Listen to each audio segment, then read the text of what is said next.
بسم اللہ الرحمن الرحیم۔ السلام علیکم۔ انٹرنیٹ پر ایک مفتی صاحب یہ بیان کر رہے تھے کہ اگر میلاد النبی کے دن کی یا اس رات کی کوئی اہمیت ہوتی تو بخاری مسلم کی متفق علیہ حدیثیں اس پر ہوتی، سیاستہ بری پڑی ہوتی، قرآن مجید کی آیات اس پر ہوتی تو اس میں کوئی تعارض بھی نہ ہوتا، کوئی اختلاف بھی نہ ہوتا، پھر نبی پاک کی ولادت کے دن پر کوئی اختلاف نہ ہوتا تو قطعیت کے ساتھ ہر چیز ہم تک پہنچ جاتی اور پھر سارے لوگ اس پر عمل کرتے تو سب کو اجر و ثواب مل جاتا اور فضیلت میں برابر جو ہے جو جتنا عمل کرتا اس کو اجر مل جاتا۔ تو وہ اپنے موقف کی تائید میں یہ بات بتانا چاہ رہے تھے کہ بھائی اس پر چونکہ کوئی صراحت کے ساتھ ہمیں کوئی چیز نہیں ملتی تو لہٰذا اس کی کوئی اہمیت نہیں ہے۔ تو وہ مفتی صاحب اور وہ باقی ان کے ماننے والے جتنے لوگ ہیں جو اس فکر کے حامل ہیں وہ میری آج کی بات ذرا توجہ سے سن لیں تو انشاءاللہ مجھے یقین ہے کہ ان کے موقف میں خاص تبدیلی آ سکتی ہے۔ تو ایک بات یاد رکھیے گا کہ اللہ تعالیٰ جتنی بھی فضیلت کی گھڑیاں ہوتی ہیں جن میں اللہ کی خاص رحمت نازل ہوتی ہے، قبولیت کی گھڑیاں ہوتی ہیں، وہ اللہ تعالیٰ بالعموم چھپا دیتا ہے۔ اس کی سب سے پہلی مثال لیلۃ القدر کی ہے۔ آپ یہ دیکھیں کہ لیلۃ القدر کو بھی اللہ تعالیٰ نے چھپا دیا ہے، شب رمضان کی جو آخری عشرہ ہوتا ہے اس کی طاق راتوں میں اللہ نے چھپایا ہے، حالانکہ یہ رات ہزار مہینوں سے افضل ہے اور اس رات اللہ کے فرشتے نازل ہوتے ہیں، اسی رات اللہ نے قرآن کو نازل کیا۔ لیکن یہ رات اللہ تعالیٰ چونکہ فضیلت والی رات ہے، جو بندہ اس رات ایک رات عبادت کرتا ہے تو اس کو 1000 مہینوں سے زیادہ کا اجر اللہ تعالیٰ عطا کر دیتا ہے۔ تو وہ رات اس کو پھر تلاش کرنا پڑتی ہے۔ جو بندہ اس رات کو تلاش کرتا ہے، اس رات کو ان راتوں کو طاق راتوں میں اللہ کی عبادت کرتا رہتا ہے تو پھر وہ بندہ اس رات کو پا لیتا ہے۔ جو لوگ تلاش نہیں کرتے تو پھر وہ اس سے محروم رہتے ہیں۔ اسی سے آگے بڑھتے ہیں تو شب برات آتی ہے۔ شب برات کے حوالے سے بھی آپ دیکھیں تو ہمارے ہاں کچھ لوگ ہیں وہ یہ کہتے ہیں کہ بھئی 15 جو شعبان ہے اس کی جو رات ہے وہ والی رات فضیلت والی رات ہے اور اس کے بعد جو اگلا دن ہے وہ روزے کا ہے۔ تو اس طرح سے وہ کچھ لوگ اس رات عبادت کا اہتمام کرتے ہیں، کھانے پکا کے تقسیم کرتے ہیں، اگلے دن روزہ رکھتے ہیں۔ تو لیکن کچھ لوگ کہتے ہیں کہ نہیں، وہ تو شب برات جو ہے وہ شب قدر ہی ہے تو لہٰذا ہم شب قدر کو ہی اللہ کی عبادت کریں گے، تو وہ اس رات کوئی کسی قسم کی عبادت نہیں کرتے۔ اس طرح یہ ہوتا ہے کہ وہ خاص اجر سے محروم رہ جاتے ہیں۔ تو جو لوگ اس رات کو عبادت کرتے ہیں تو یہ وہی لوگ ہوتے ہیں جو لیلۃ القدر میں بھی اللہ کی عبادت کر رہے ہوتے ہیں۔ تو اس طرح سے یہ لوگ پھر محروم نہیں رہتے، ادھر سے نہ صحیح تو ادھر سے ان کو اجر مل جاتا ہے، ادھر سے نہ صحیح تو ادھر سے مل جاتا ہے۔ تو اس طرح سے دونوں راتوں کی جو فضیلت ہے اس سے وہ فائدہ اٹھا لیتے ہیں۔ پھر اس طرح سے آپ یہ دیکھیں کہ امام نسائی نے اپنی سنن میں ایک حدیث مبارکہ بیان کی ہے کہ جمعہ کا جو دن ہوتا ہے اس دن میں قبولیت کی گھڑی ہوتی ہے۔ اس گھڑی میں اللہ سے جو چیز بھی اللہ سے بندہ مانگتا ہے تو وہ اس کو ضرور اللہ تعالیٰ عطا کر دیتا ہے۔ تو وہ گھڑی جو ہے وہ جمعہ کے دن میں ہوتی ہے۔ جو بندہ اس دن میں خاص عبادت کا اہتمام کرتا ہے اور اللہ سے مانگتا رہتا ہے تو وہ لوگ اس گھڑی کو پا لیتے ہیں۔ جو لوگ اس کا اہتمام نہیں کرتے وہ پھر محروم رہتے ہیں۔ اسی طرح سے آپ یہ دیکھیں کہ صحیح مسلم کے اندر ایک روایت موجود ہے کہ جس میں بیان ہوا ہے کہ ہر رات میں ایک گھڑی ایسی آتی ہے کہ جس لمحے کوئی اللہ سے جو کچھ بھی مانگے اللہ تعالیٰ اس کو عطا کر دیتا ہے، مگر اب یہ فضیلت کی گھڑی بھی اس بندے کو ہی ملتی ہے جو اس میں عبادت کا اہتمام کرتا ہے، رات کو اللہ سے مانگتا رہتا ہے۔ تو وہی بندہ پھر اللہ ایک دن لاتا ہے کہ اس کو وہ گھڑی میسر آ جاتی ہے، پھر اس وقت اللہ سے وہ جو کچھ بھی مانگتا ہے اللہ اس کو عطا کر دیتا ہے۔ پھر اسی طرح سے آپ یہ دیکھیں کہ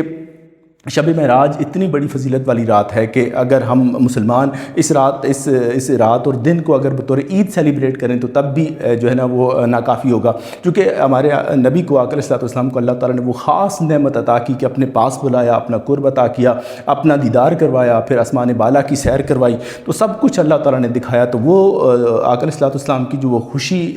ہے اس کو اگر آپ سامنے رکھیں تو اس رات کو اگر ہم اللہ کی عبادت کریں شکرانے میں اور اگلے دن روزہ رکھیں تو یہ بہت بڑی فضیلت والا کام ہوگا۔ اور اس حوالے سے ایک روایت بھی ہمیں ملتی ہے کہ اس رات جو شب معراج کی رات جو لوگ اللہ کی عبادت کرتے ہیں اگلے دن روزہ رکھتے ہیں تو انہیں 100 سال عبادت کا اجر ملتا ہے۔ تو اگرچہ یہ حدیث ضعیف ہے مگر ہم تک ایک بات پہنچائی، سند بے شک کمزور ہو، ایک فضیلت کے لیے ضعیف اسناد کو لیتے ہیں، چونکہ ہم نے کون سا فرض واجب ثابت کرنا، ایک نفل عبادت ثابت کرنی ہے جو اس سے ثابت ہو جاتی ہے۔ تو آپ یہ دیکھیں کہ یہ رات جو شب معراج ہے یہ بھی 27 رجب اور 12 ربیع الاول کے درمیان ایک تعارض پایا جاتا ہے۔ کچھ لوگ یہ کہتے ہیں کہ بھئی 27 رجب کی یہ رات ہے، بعض روایات کے اندر حدیث کے اندر موجود ہے کہ وہ 12 ربیع الاول کی ہے۔ اب جن لوگوں نے اللہ کی عبادت کرنا ہوتی ہے وہ 27 رجب کی رات بھی اللہ کی عبادت کر لیتے ہیں، اگلے دن روزہ رکھ لیتے ہیں۔ جنہوں نے نہیں رکھنا ہوتا وہ کہتے ہیں یہ ربیع الاول میں آتا ہے۔ تو جب 12 ربیع الاول کا دن آتا ہے تو اس دن وہ کسی اور چکر میں پڑ جاتے ہیں، یہ میلاد کی رات ہے نہیں ہے، تو اس رات بھی وہ لوگ اللہ کی عبادت نہیں کرتے۔ تو جن لوگوں نے کو اللہ تعالیٰ نے خاص مستحق ٹھہرانا ہوتا ہے وہ شب معراج بھی اللہ کی عبادت کر لیتے ہیں، اور پھر وہ انہی کے مقدر میں ہوتا ہے کہ آقا علیہ السلام کا جو ولادت کا دن ہے وہ اس کو بھی سیلیبریٹ کرتے ہیں۔ تو اس طرح سے یہ ہوتا ہے کہ وہ دونوں جگہ سے وہ اجر حاصل کر لیتے ہیں۔ تو اس طرح اگر آپ یہ دیکھا جائے تو جو آقا علیہ السلام کا جو ولادت کی تاریخ ہے اس کے اندر بھی ایک کنٹرڈکشن پائی جاتی ہے، یعنی کہ ویریشنز پائی جاتی ہے۔ آپ یہ کہیں کہ کچھ لوگ کہتے ہیں کثرت کے ساتھ روایات 12 ربیع الاول کی ہیں، پھر 8 ربیع الاول کا بھی بتاتے ہیں، کچھ روایات میں آتا ہے 9 کا بھی بیان ہے، 2 ربیع الاول کا بیان بھی ہے، 10 کا بھی ہے، 17 کا بھی ہے۔ تو آپ یہ دیکھیں کہ یہ مختلف تاریخیں جو ہمارے سامنے آتی ہیں، تو کچھ لوگ کہتے ہیں کہ بھئی اس میں تو آپ 12 ربیع الاول کا کیا کہنا ہے، اس کے اندر تو کئی روایات پائی جاتی ہیں، لہٰذا اس دن کو سیلیبریٹ کرنا یا اس دن کو کوئی خاص پروگرام کا انعقاد کرنا ضروری نہیں ہے۔ تو یاد رکھیے گا کہ اللہ تعالیٰ بھی ایک چاہتا ہے کہ جو خاص محبت رکھنے والے لوگ ہیں آقا علیہ السلام کے ساتھ، وہ پورا مہینہ ہی سیلیبریٹ کرتے رہتے ہیں، اور ہر روز آئے دن پروگرامز کا انعقاد کرتے ہیں، اہتمام کرتے ہیں، تو ان کے پروگرامز ہی ختم نہیں ہوتے پورا مہینہ۔ تو وہ لوگ جو رات بھی ان کے آقا علیہ السلام کی ولادت کی رات ہے وہ اس کو پا لیتے ہیں، تو وہ فضیلت کی جو خاص گھڑیاں ہوتی ہیں وہ ان کو میسر آ جاتی ہیں۔ جو لوگ نہیں مانتے تو وہ سرے سے وہ اسی جھگڑے میں پڑے رہتے ہیں، جی کون سی رات ہے کون سی نہیں ہے، تو وہ ان کے مقدر میں ہی نہیں ہوتا۔ تو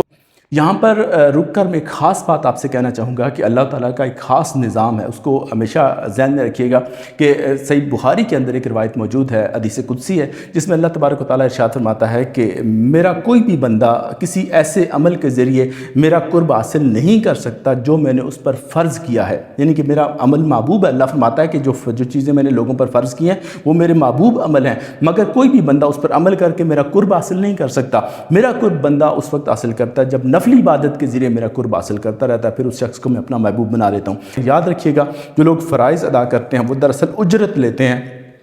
وہ مجبوری میں ادا کر رہے ہوتے ہیں، ان کی کوئی خاص محبت ہے یا نہیں ہے، ان کا دل کر رہا ہے یا نہیں کر رہا، انہیں پتہ ہے کہ اگر ہم نے فرض کو چھوڑ دیا تو ہم اللہ کے عذاب اور کے مستحق ٹھہریں گے، تو لہٰذا انہیں مجبوری میں فرائض ادا کرنا پڑتے ہیں۔ یہی وجہ ہے آپ نے دیکھا ہوگا کئی لوگ خالی فرض پڑھ کے بھاگ جاتے ہیں، باقی جو سنت موقع ہیں ان کو ادا نہیں کرتے۔ تو دراصل یہ ہوتا ہے کہ جو فرض ادا کرنے والے ہوتے ہیں وہ اجرت لیتے ہیں اور وہ چلے جاتے ہیں، تو جو لوگ محبت والے ہوتے ہیں پھر وہ نفلی عبادات پر زور دیتے ہیں، وہ اللہ کی محبت میں نفلی عبادات کرتے رہتے ہیں۔ تو یہی وجہ ہے کہ اللہ فرماتا ہے کہ میرا جو قرب ہے وہ نفلی عبادت کے ذریعے ملتا ہے، میرا بندہ میرے قریب نفلی عبادت کے ذریعے ہوتا رہتا ہے۔ تو آپ یہ دیکھیں کہ یہ جتنی بھی راتوں کی جو فضیلت ہے، چاہے وہ لیلۃ القدر ہے، شب برات ہے، جمعہ کی رات ہے، یا دن ہیں یا راتیں ہیں، جتنی بھی ہیں یہ ساری کی ساری جو ہیں وہ نفلی عبادات ہیں۔ تو چونکہ نفلی عبادات اس لیے بن گئی ہیں کہ ان کے اندر اسناد کے اندر کمزوری پائی جا سکتی ہے،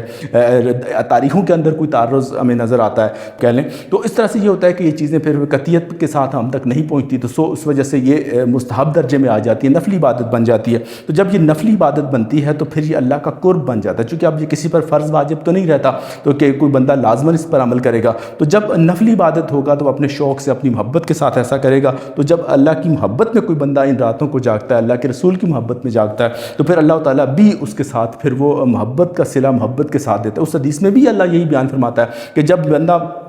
نفلی عبادت کے ذریعے میرا قرب حاصل کرتا رہتا ہے تو پھر اس شخص کو میں اپنا محبوب بنا لیتا ہوں۔ پھر آگے اللہ فرماتا ہے کہ میں اس کے کان بن جاتا ہوں، اس کی آنکھ بن جاتا ہوں، اس کے ہاتھ بن جاتا ہوں، پاؤں بن جاتا ہوں، یہ ساری روایت آپ نے سنی ہے۔ پھر اللہ فرماتا ہے کہ میرا بندہ مجھ سے جو کچھ مانگتا ہے میں اس کو ضرور بالضرور عطا کرتا ہوں۔ تو یہ حدیث مبارکہ ہے کہ اللہ تعالیٰ کی جو محبت ہے وہ نفلی عبادات کے ذریعے ملتی ہے۔ تو یہ ساری راتیں جو ہیں وہ نفلی عبادات ہیں، چاہے آقا علیہ السلام کی آپ ولادت کی رات آپ جاگتے ہیں، پروگرامز کا انعقاد کرتے ہیں، یا آپ کھانے پکا کے تقسیم کرتے ہیں، یا لیلۃ القدر کی تلاش میں آپ راتوں کو اللہ کی عبادت کرتے ہیں، یا شب برات اللہ کی عبادت کرتے ہیں، یا اگلے دن روزہ رکھتے ہیں، تو یہ ساری راتیں جو ہیں مستحب درجے میں ہیں، نفل میں ہیں، آپ پر کوئی فرض واجب نہیں کیا گیا۔ تو جب چیز فرض واجب نہ کی گئی ہو تو اس کو اگر آپ چھوڑ بھی دیں تو گناہ گار نہیں ہوتے، لیکن اگر آپ اللہ کی محبت میں اس پر عمل کرتے ہیں تو اللہ آپ کو بہت زیادہ اجر عطا کرتا ہے۔ تو بہت شکریہ آپ کا۔